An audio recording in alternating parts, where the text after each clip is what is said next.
Étant donné que tu te comportes comme un petit despote sur ta chaîne et que tu as censuré mon droit de réponse à tes allégations à mon encontre, je te réponds par vidéo interposée en nourrissant ton appétit porcin pour les clashs infantiles.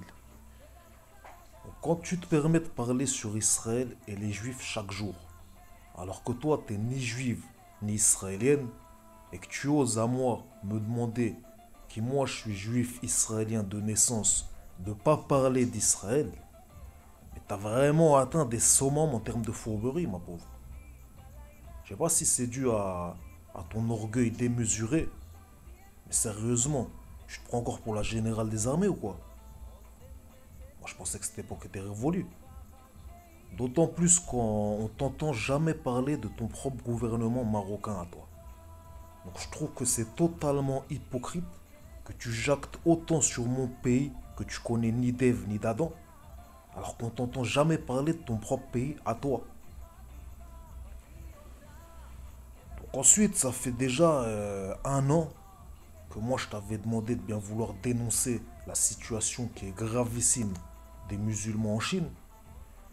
Et bizarrement, quand tu commences à le faire, tu l'amalgames direct à ta passion d'Israël.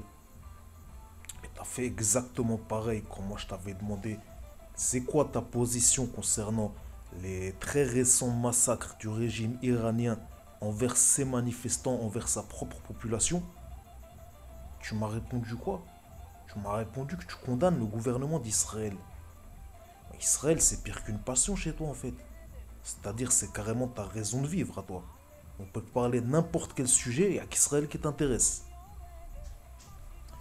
Quand tu dis qu'il faut boycotter la Chine et Israël, on comprend bien qu'il y a 25% de la population israélienne qui sont des musulmans et qu'ils ont exactement les mêmes droits que n'importe quel autre citoyen israélien. Donc toi qui prétends vouloir nuire économiquement à Israël, bah, c'est ton droit. Et personnellement, si ça peut te donner le sentiment d'exister par procuration, tant mieux pour toi si ça peut te faire du bien. Il faut bien que tu saches que tu nuis également aux musulmans d'Israël. Je te donne l'exemple du BDS, qui par leur boycott, leur vil et vulgaire boycott, ils ont déjà fait licencier nombreux ouvriers juifs et musulmans qui travaillaient ensemble. Quotidiennement, ils travaillaient ensemble, main dans la main, il n'y avait pas de problème. Et ils se sont retrouvés en galère pour nourrir leur famille à cause de ce misérable boycott. Donc ton petit combat là, ridicule et pathétique, à part mettre des familles juives et musulmanes dans la merde, il sert strictement à rien. Car c'est sûrement pas Bibi, ni les grands patrons qui seront touchés par ta haine, mais bien des gens de toute confession du petit peuple. Donc automatiquement, ta haine envers le peuple d'Israël, elle te pousse à nuire à des musulmans qui t'ont rien demandé. Ah, bravo la générale de l'injustice, c'est du joli, hein, c'est du propre. De plus, je te rappelle qu'un musulman, il a plus de liberté de culte dans l'état juif d'Israël qu'en France. Donc une fois de plus, tu es dans une hypocrisie totale quand toi tu te permets de parler des musulmans israéliens, pendant que les musulmans du pays où tu vis, ils ont des restrictions religieuses, comme le port du voile, comme les minarets. Donc si toi tu étais une véridique adepte de l'équité et du juste milieu, tu serais bien plus légitime et surtout bien plus efficace si tu commençais à te battre pour les droits des musulmans dans le pays où tu vis. Mais c'est vrai que j'oubliais à qui je m'adresse. Et voilà, je m'adresse à une adepte de l'islam des Lumières. Et finalement, tu t'es toi-même déjà maintes fois battu contre le droit des musulmanes à porter le voile en France.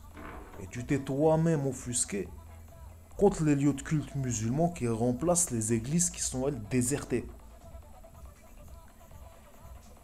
Pour finir, sache que Igor, c'est un prénom russe. Que toi, tu sembles confondre avec les Ouïghours. D'accord? La communauté des Ouïghours. Comme ça qu'on les appelle. Donc apprends au moins à écrire leur blase avant de vouloir défendre ce dont tu sembles utiliser la souffrance pour mieux déverser fourbement ta haine envers Israël. Je te précise également à toi, la fan des Khazars, que les Ouïghours, ils sont probablement descendants des Khazars. Et ça ferait de toi un parfait exemple de l'Ouroboros.